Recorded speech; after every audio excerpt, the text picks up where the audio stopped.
नमस्ते दोस्तों, स्वागत है आपका हमारे आज के रिव्यू में। और आज हम देख रहे हैं यहाँ पर दोनों ही तरफ एक दूसरे को मिस करते हुए यह दोनों अपनी हालत कुछ ऐसी कर लेते हैं कि खुद भी पहचान में नहीं आते हैं, क्योंकि दोनों को ही एक दूसरे को खोने का दुख होता है और दोनों ही एक दूसरे को इतना मिस करते हैं कि वह आगे ही नहीं बढ़ पाते हैं। और हालात कुछ ऐसे हैं कि दोनों ही मिल भी नहीं पाते हैं। किस्मत ही कुछ ऐसी है कि दोनों ही एक दूसरे के बारे में सोच रहे हैं लेकिन मानने को तैयार नहीं होते हैं। यहाँ पर कसरत करता हुआ अरमान हमें दिखाई दे रहा है, जहाँ आर्यन उसकी गिनती लगाते हुए बैठा रहता है। और यहाँ अरमान को भी पता नहीं होता है कि वह कितनी ज़्यादा ओवरलोड कसरत कर लेता है। यहाँ पर चारू किसी केस के सिलसिले में बात कर रही होती है, जिसमें उसे अरमान की मदद चाहिए होती है।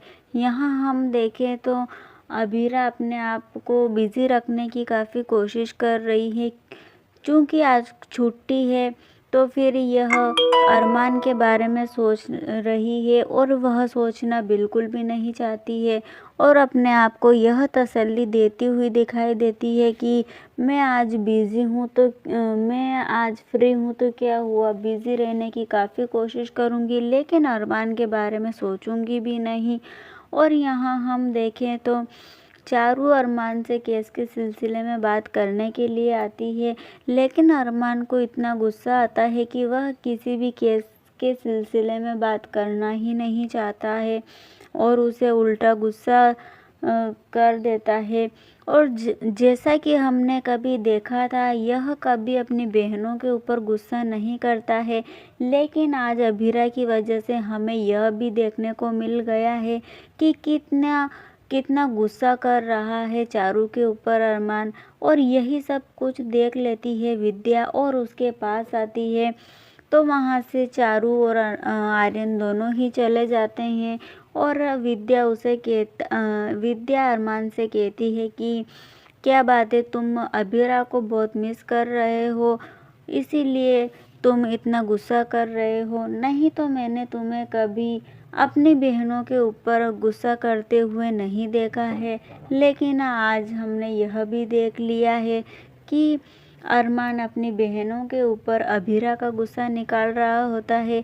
जानकर भी अनजान रहती है विद्या, यह बात नहीं समझ पाती है कि अरमान उसका बेटा है और कितना उसे मिस कर रहा है, लेकिन यह बात विद्या को कहाँ समझ में आती है। दूर खड़ा माधव यह बात सोच रहा होता है कि यह विद्या कैसी बातें कर रही है, क्योंकि वह दूर से ही सब कुछ सुन लेता है। लेकिन विद्या अरमान के साथ गलत कर रही है, यही बात अरमान को समझ में नहीं आती है कि विद्या का साथ देते देते वह अबीरा के साथ कितना गलत कर रहा है और अपनी बहनों के ऊपर भी आज वह चिल्ला देता है। जो गलतियां उसने पहले कभी की नहीं, आज हमें यह देखने को मिल रही है, वो भी सिर्फ और सिर्फ अबीरा को मिस करते हुए अरमान करता है। तो देखते हैं दोस्तों आगे माधव का क्या कहना है इस मामले में। देखने के लिए हमारे साथ बने रहिए और चैनल को सब्सक्राइब कीजिए।